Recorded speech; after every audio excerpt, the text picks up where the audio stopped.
Maayong buntag sa tanan. It's a good thing, no? Kaya dili mo na ako maklaro.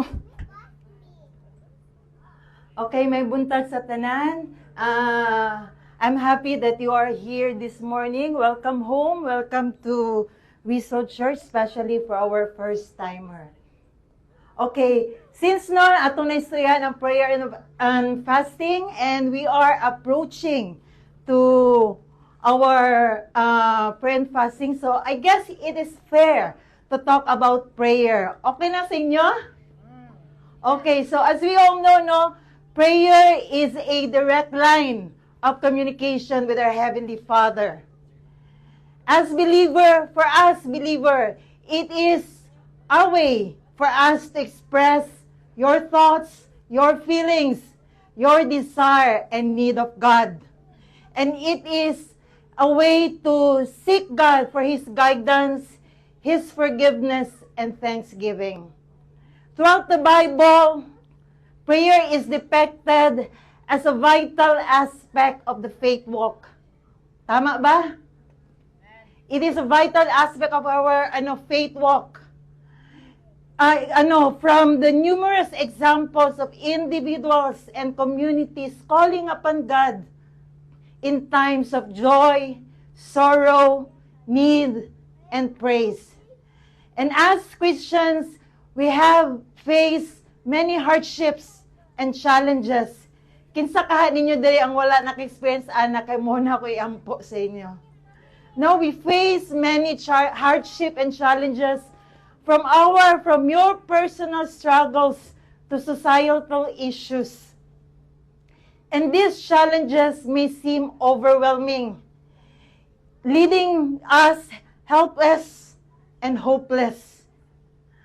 However, brethren, we as a believer, we have access to an incredibly powerful tool, and that is prayer. Let us pray. Father in heaven, we thank you so much for this morning, Lord.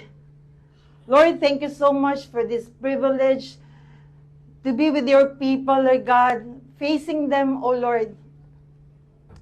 Lord, I pray that it is you speaking to their hearts, not me, Lord God. I am just your instrument, your mouthpiece of your word, Father.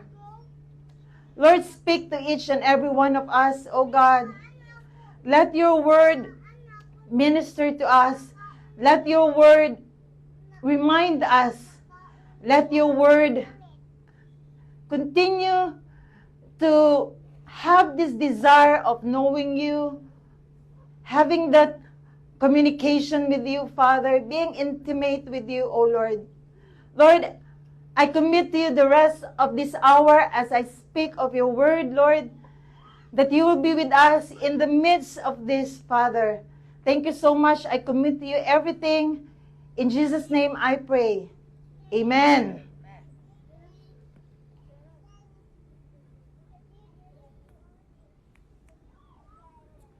A.W. Tozer says, true prayer cannot be imitated, nor it can be learned from someone else. And I agree with Tozer with that. Because I believe, brethren, there is no such thing as a word of prayer to follow in praying. It always depends on the one who prayed. Your motives or your motivation, your sincerity or your persistency. So in Matthew 21, verse 22, it says here, if you believe, you will receive whatever you ask for in prayer. Also in James 5:16, it says, therefore, confess your sins to each other and pray for each other so that you may be healed. And I highlighted this part. The prayer of a righteous person is powerful and effective. Brethren, no genuine prayer cannot be fake. It can be felt. You can sense it. There's no such thing as a a beautiful word or length, it doesn't matter. What matters is what's inside your hearts, what's within your heart. Because God does not concern with words. He is with the attitude of the heart. That is why, Mahatma Gandhi says, it is better in prayer to have a heart without words than words without heart. Correct ba na, mga igsoon? Today, we will somehow explore on the power of prayer in overcoming hardships and challenges. Though I may not be able to tackle everything, but at least I can leave with you some points to be of help. And today's message, I entitle it, Prayer Strength in Hardship.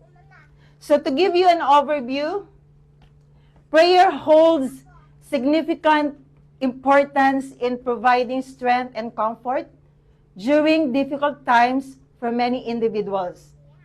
It serves as a means of finding solace, seeking guidance, and expressing gratitude regardless of religious affiliation.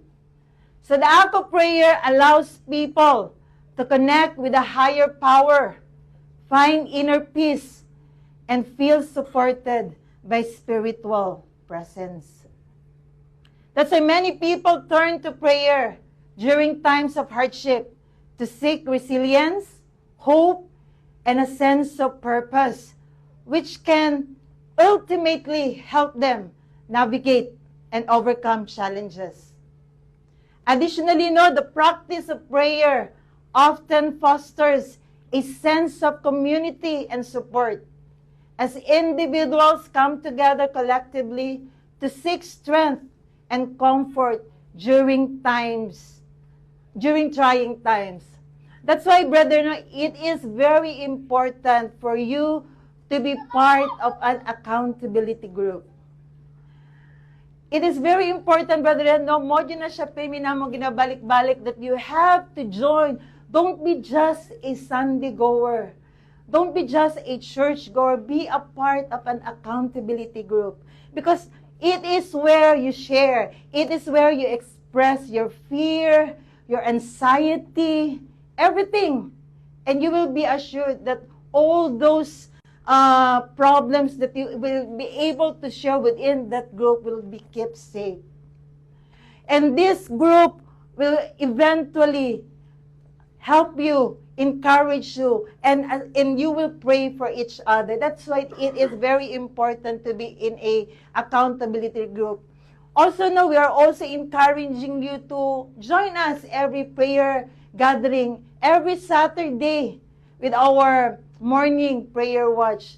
Because not only that you will pray for your own personal prayer, but you will be praying for other. You will be praying for the country, for our outreach, for our church in outside Philippines, for our Connect group, everything for the nation, for the whole world, everything that we will lay before you. So it is very important for us to be part of a prayer group. And I remember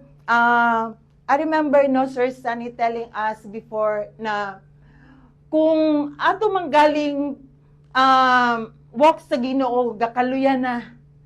And then ang atong prayer life gali is kanang dili na insakto, at least man lang in a week naa kay matawag nga prayer life because you join in a prayer gathering.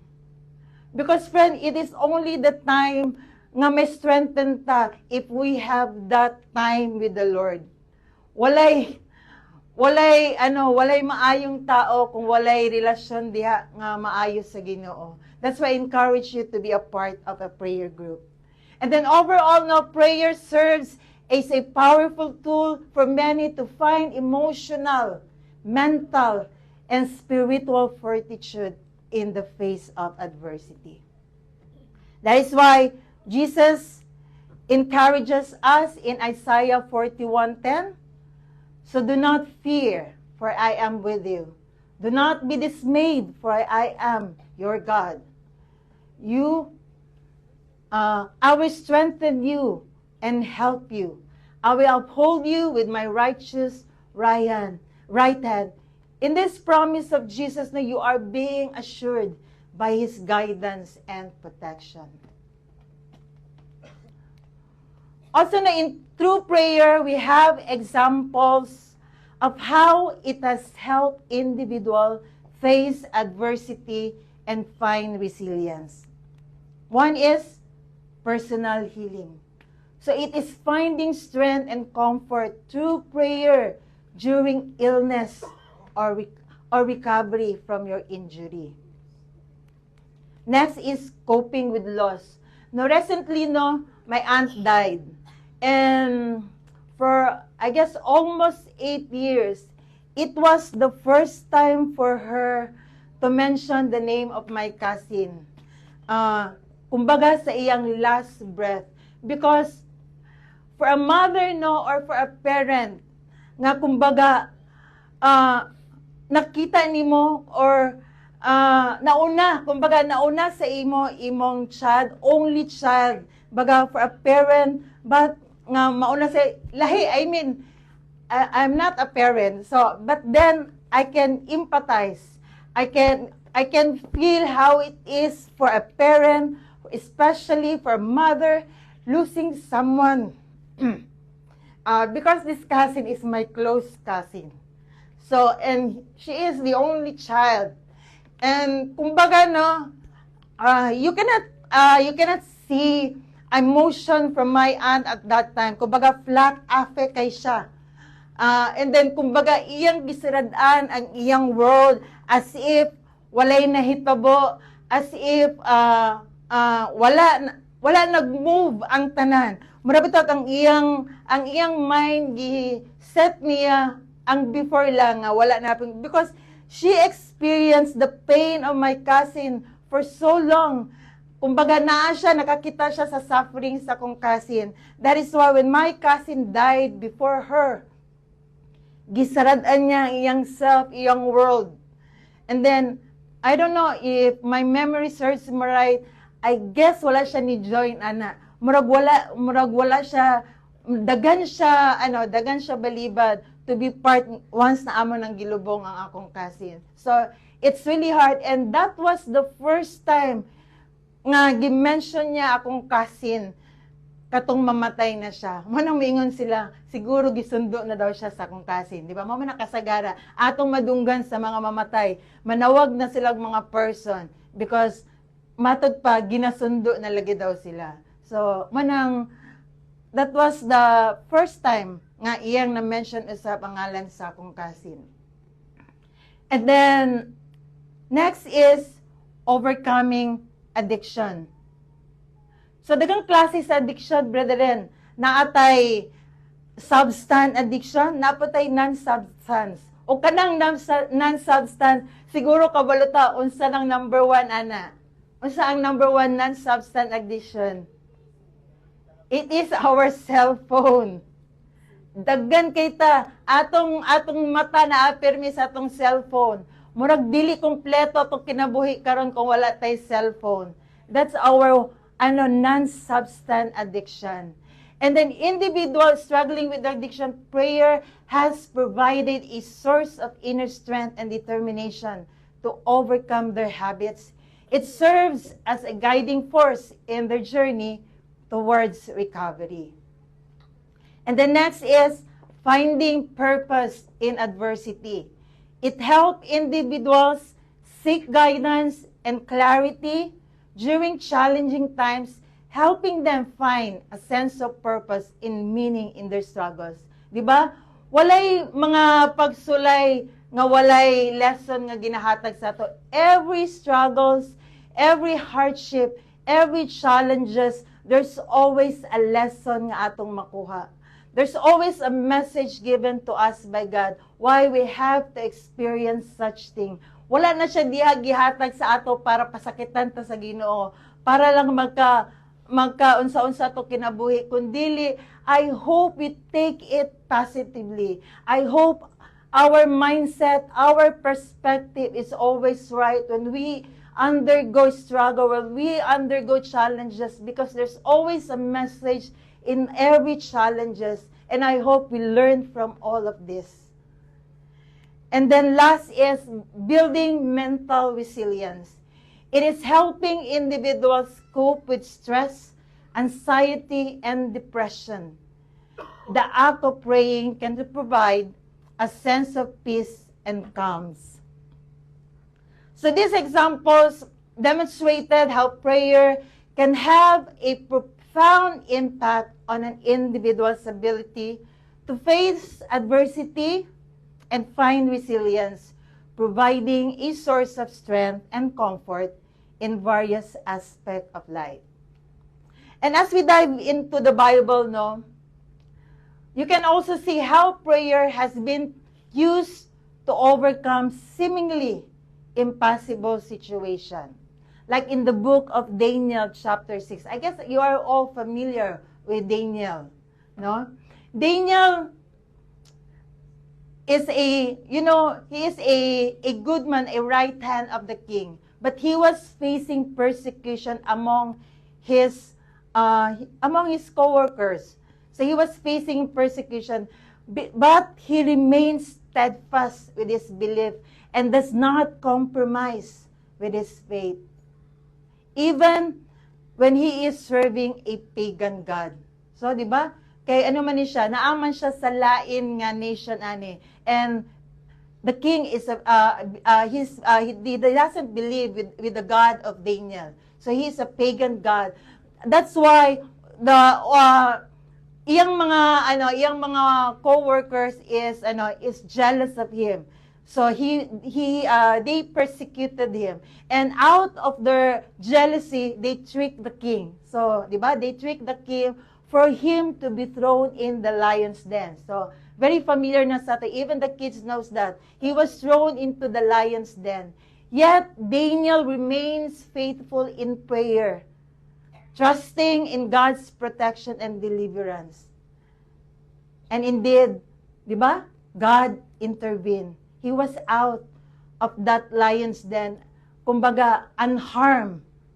Nothing happens because God protected him. Because he remains faithful and he believes even if God will not do something out there, but his faith cannot be shaken. His faith is very rooted. His faith is very firm because of his connection, because of his intimacy with the Lord. Another example is the life of Job. So, pag problema gali, usually si Job dyan atong pinigin-look up because nahibalota nga ang life ni Job, grabe ka devastating because Job has known to be a blameless person, an upright person, but then he was being tested. Diba? Everything has been taken away from him. All his children, diba? 10 children, 7 male, 3 female, 3 daughters. All of them has been taken away. And all his possession. Job is a very wealthy man. But everything has been taken away from him. So imagine that. Except lang iyang grumbling wife. Mano din ang wala kuha sa iya. But aside from that, everything. But then again, Job continues to persevere in praying and holding on to his faith. That's why makita jud nato nga ngano ilang mga life, ngano they have been in the Bible as references because their life kumbaga angay nato i-model. And in today's modern times, we have also men and women in faith who have spoken about the power of prayer in hardships and challenges. So, to name a few, so first is Corrie ten Boom. So she is a Dutch Christian, so who along with her family were eventually caught and sent to concentration camps in helping the Jews escaped the Nazis during World War II. So, ingana man ka, grabe dito so na ang mga war. So, usa ni sila ilang families. So, they helped the Jews escape from the Nazis during that war. But despite facing unspeakable hardships and losing loved ones, dugay kay sila sa concentration camp. And then, isa-isa jud na nangamatay iyang mga kaubanan. But then Corrie held on to her faith, and even it was, kumbaga, niabot siya sa time nga she forgives. And then she wrote a book, actually daghan na siya. She became after this, she became a speaker, and then she write books. And then one of her book, she wrote this quote: "You can never learn that Christ is all you need until Christ is all you have." This is a famous quote. No, I repeat, you can never learn that Christ is all you need until Christ is all you have. So sometimes, kinahanglan pa jud nga makaagi jud ta para jud ma-remind ta nga wala jud tay lain kaduulan, wala jud tay lain kadaganganan, only Jesus Christ, only our Savior Jesus Christ. Second is C.S. Lewis. So, he is a British writer and theologian. So, he also faced his share of personal hardships, including the loss of his mother at a young age, and struggles with his faith. So with that, Lewis wrote extensively about the role of prayer in facing adversity and finding strength in difficult times. He once said, "Prayer was not primarily something to talk about, but something to do."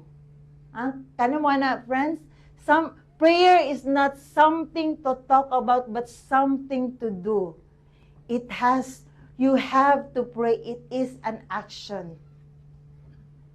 And last is Martin Luther. So a German monk and a theologian. He also faced persecution and challenges for his beliefs and teaching during the Protestant Reformation. So despite facing excommunication, so na-excommunicado siya sa iyang pagtuo before, sa iyang church before. So mura siya kisa ng action star gali na excommunicado. Mahigit kay sila. Antik jud lagi ba sa salida. Excommunicado pa niya siya.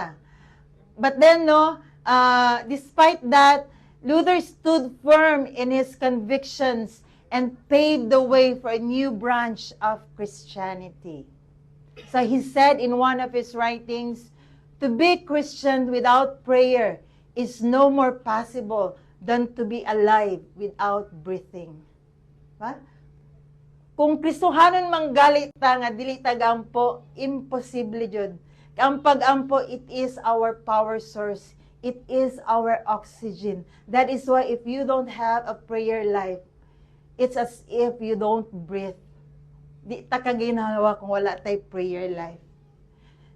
That's why, brethren, these Bible references, as well as these men and women of faith, emphasize the importance of faith, trust, and perseverance in prayer, as well as the assurance that God hears and responds to the prayers of His people, providing comfort, strength, and guidance in times of need. So, they too have experienced numerous hardship and challenges in their lives, but they maintained faith in God and relied in prayer. So overall, these individuals have always exemplified a deep-seated trust in the Lord. Their lives serves as a testament to the power of faith and prayer in building resilient relationship with God.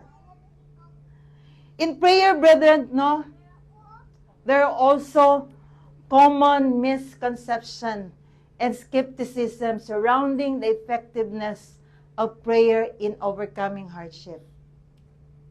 One is, prayer is not a magical solution. Some people now may view prayer as an instant solution or quick fix to problems, leading to skepticism when prayers are not answered. So the way they expect. Sometimes the answer to prayer may not be immediate or obvious. But it does not mean that prayer is ineffective. It is not simply about asking for things and expecting them to happen instantly. Instead, prayer is about communication and relationship with God, seeking His will and aligning our hearts with His. Second is, prayer is not a substitute for action. So another misconception is that prayer alone can resolve challenges without taking any practical steps or efforts to address the situation. While prayer is powerful, it should not be used as an excuse to avoid taking necessary action in our lives.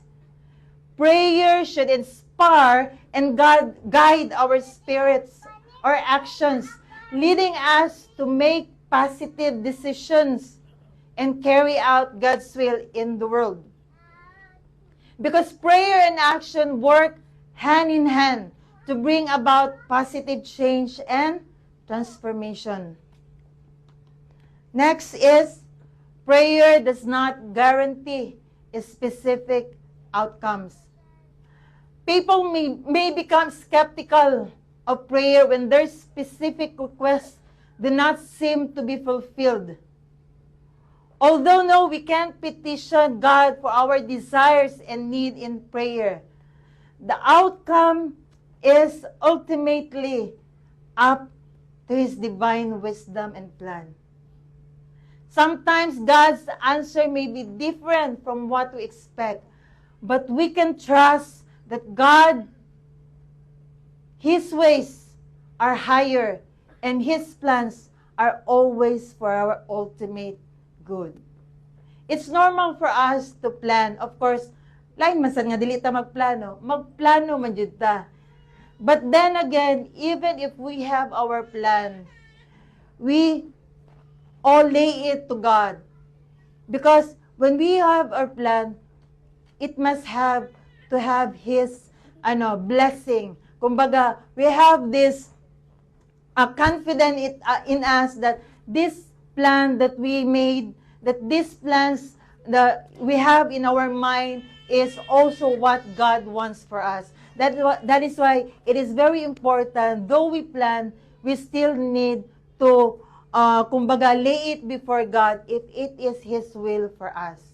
So, inana siya. And then, lastly, the power of prayer lies in its impact on individuals. The power of prayer lies in the transformation it brings to individuals. Through prayer, we can experience a deep sense of peace, connection to God, and inner strength to face challenges. Prayer can also change our perspective, our attitude, and behaviors, leading us to become more aligned with God's will and purpose for our lives. So ultimately, the impact of prayer on individuals can bring about spiritual growth, healing, and a closer relationship with God. So while skepticism and misconception about prayer may exist, it's important to approach prayer with an open mind and understanding of its true purpose, even if the outcomes may not be always what we expect. Also prayer has benefits. Firstly, prayer strengthens our relationship with God. So this builds intimacy and trust, allowing us to experience God's love and grace more fully. Secondly, prayer gives us peace and comfort. When we face hardships and challenges, it's easy to become anxious and fearful. However, when we pray, we cast our cares on God. And this gives us peace even during difficult circumstances. And finally, prayer aligns us with God's will. When we pray, we seek God's guidance and direction. And this helps us to discern His plans for our lives and make decisions that honor Him. It also helps us to surrender our will and desires, aligning our hearts with His. As Philippians 4, verse 6 to 7 says, "Do not be anxious about anything, but in every situation, by prayer and petition, with thanksgiving, present your request to God. And the peace of God, which transcends all understanding, will guard your heart and your minds in Christ Jesus." That's a beautiful promise of God. And as I end, brethren, one of the best illustration I can live with you, we can find it in the biblical story of Jesus Christ praying in the Garden of Gethsemane before His crucifixion. So this passage is from the Gospel of Matthew. So from Matthew chapter 26, verse 36 to 46. But we'll have to watch it. So let's watch a video clip with this passage in Scripture. Lights, please.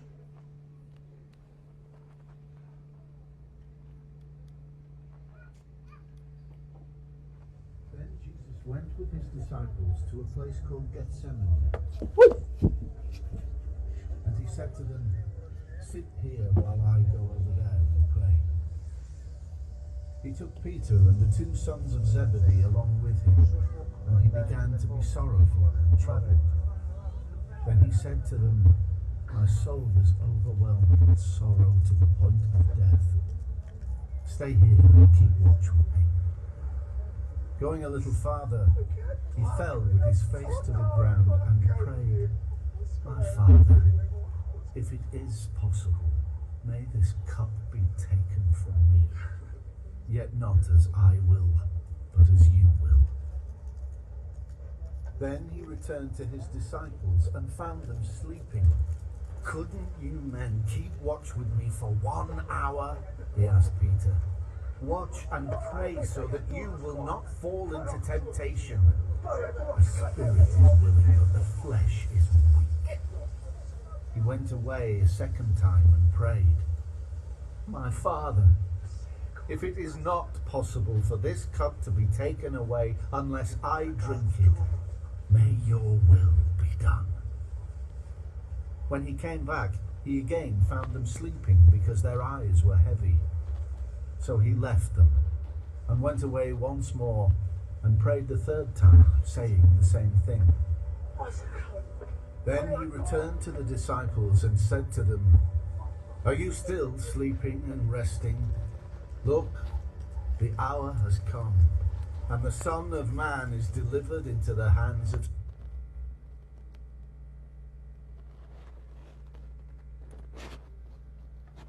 "Rise, let us go. Here comes my betrayer." While he was still speaking, Judas, one of the 12, arrived. With him was a large crowd armed with swords and clubs, sent from the chief priests and the elders of the people. Now the betrayer had arranged a signal with them. "The one I kiss is the man, arrest him." Going at once to Jesus, Judas said, "Greetings, Rabbi," and kissed him. Jesus replied, "Do what you came for, friend." Then the men stepped forward and seized Jesus Jesus and arrested him. One of Jesus' companions reached for his sword, drew it out and struck the servant of the high priest, cutting off his ear. "Put your sword back in its place," Jesus said to him. "For all who draw the sword will die by the sword. Do you think I cannot call on my Father, and he will at once put at my disposal more than 12 legions of angels? But how then would the scriptures be fulfilled that say it must happen in this way?" In that hour, Jesus said to the crowd, "Am I leading a rebellion that you have come out with swords and clubs to capture me? Every day I sat in the temple courts teaching, and you did not arrest me. But this has all taken place, that the writings of the prophets might be fulfilled." Then all the disciples deserted him and fled. Then Jesus... Okay, salamat ka.